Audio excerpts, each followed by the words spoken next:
Kami baik secara KP3 bisa bertindak di lapangan maupun secara hukum, tugasnya dia sebagai polisi.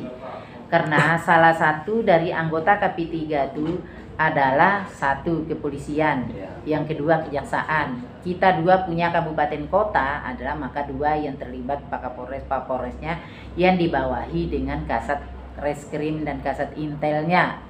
Nah, itunya terkait dengan adanya beberapa pupuk yang ditangkap itu tetap akan kami berkoordinasi bagaimana sih aturannya, dan saya sudah mensosialisasikan kepada Kapolres setingkat pejabat 2 tingkat di bawahnya itu dengan Zoom meeting langsung dengan Kapolsek yang ada di kecamatan. Nah, nanti saya kirim itu anunya.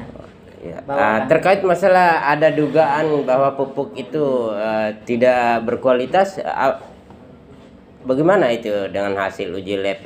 Ada nggak yang diberikan? Saya adalah terkait dengan uji labnya itu belum dilakukan, tetapi dari kualitas pupuk itu kan sudah ada komponen isinya di labelnya itu, bahwa misalnya kan NPK Poska kemarin itu Poska itu banyak di salah satu Ponska dengan Poska. Ponska ada hanya jadi 3 pupuk itu. Ada 3. Dia adalah kalau Poska itu bukan pupuk, tetapi adalah kimia pembenah tanah untuk memperbaiki unsur hara tanah.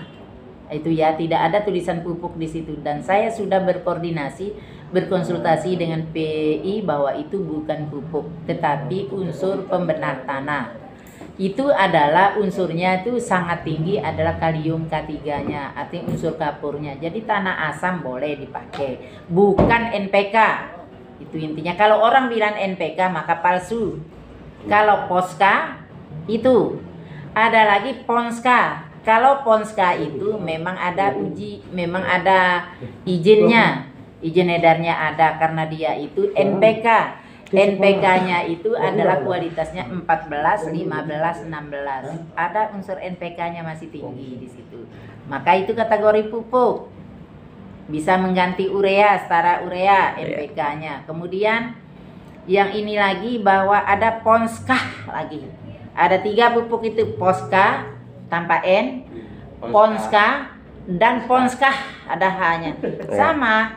Nah, ini juga kita tidak berani juga bilang palsu, bilang, tetapi kadar unsurnya baru kita melihat. Kalau bilang pupuk di situ tapi berbeda unsur haranya. Ini kan berdasarkan isu yang diduga itu palsu.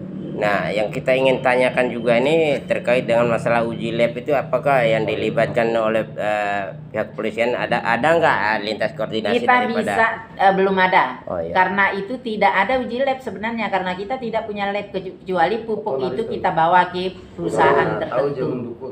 Nah, ini dari dasar komponennya itu, misalnya Poska dibilang pupuk, maka pupuk palsu karena dia bukan pupuk. Kan itu intinya. Nah, kalau pupuk yang satu untuk pembenahan tanah itu bisa nggak digunakan pada saat jagung itu tumbuh, Umi? Bisa. Bisa ya? Bisa, tetapi jangan bilang untuk menambah tumbuh, karena untuk memperbaiki unsur tanah. Ya, misalnya tanah asamnya, dia harus pupuk itu. Cuman yang masalahnya nanti kita khawatir orang yang tidak asam tanah, keasaman tanahnya dia aplikasi, karena petani kan susah membedakan bahwa pupuk itu NPK dan PK. Nah, kita juga berharap kepada Dinas Pertanian ya untuk melakukan komunikasi lah kepada pengecer yang menjual daripada pupuk yang tidak bersubsidi ini. Iya, kita tuh sudah berkoordinasi juga, kayak di Ambalawi kemarin Poska 4 truk 4 puso yang ditahan oleh Kasat Reskrim. Ada saya di sana.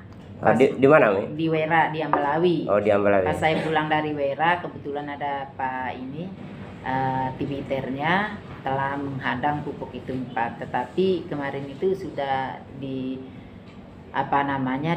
kalau tidak salah 5 hari itu proses, kemudian masih di dalam proses. Kemudian di Ambalawi itu, tapi sudah dikembalikan? Iya, sudah dikembalikan.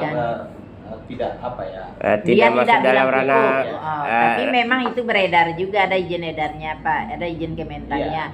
Hanya saja kalau orang bilang pupuk palsu, itu adalah unsur pembenah tanah. Boleh, karena harganya juga murah, 90 saja.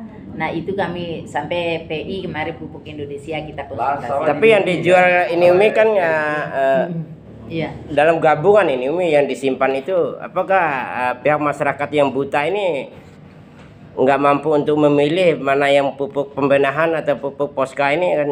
Orang-orang juga masyarakat juga kan Kita ambil berharap saja. sama petaninya itu jangan sampai salah beli, harus dia tahu Atau untuk apa minimal tujuan. pengecer, minimal Nah itu yang menjadi persoalan kepada pengecer ini harus melakukan sosialisasi. Ya itu sih kita tuh berharap nanti sama pengecer, sama kios-kios. Kalau pengecer itu kan tujuannya adalah untuk menjual pupuk non subsidi. Tapi kalau kios penjual itu yang susah, kita pantau kios itu pestisida ada jual pupuk apa saja sesuai dengan izinnya berhak, dengan pestisida berhak. Kalau pengecer ini kan dia terbatas menjual pupuk subsidi yang diurus di dalam izinnya itu, kecuali ada lagi muncul sebagai kios lain double izinnya baru bisa menjual hal-hal yang lain. Nah ini tambahan Umi ya, untuk pupuk yang bersubsidi ini sudah berapa ratus ton aja yang masuk di Kabupaten Bima? Kalau kita masuk di tahun 2022 ini dari 38 hanya terrealisasi sampai Desember nanti hanya 36.000. 36.000 ton atau 95% dari alokasi yang dibutuhkan.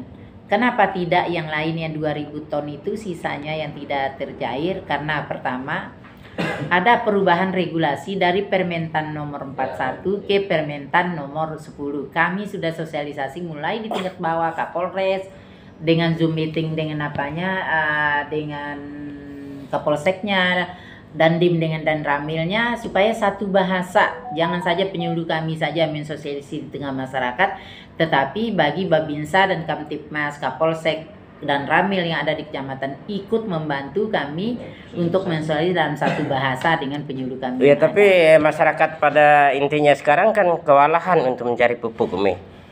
Sebenarnya masyarakat untuk mencari pupuk itu tidak kewalahan sih Pak, karena pupuknya sudah jelas.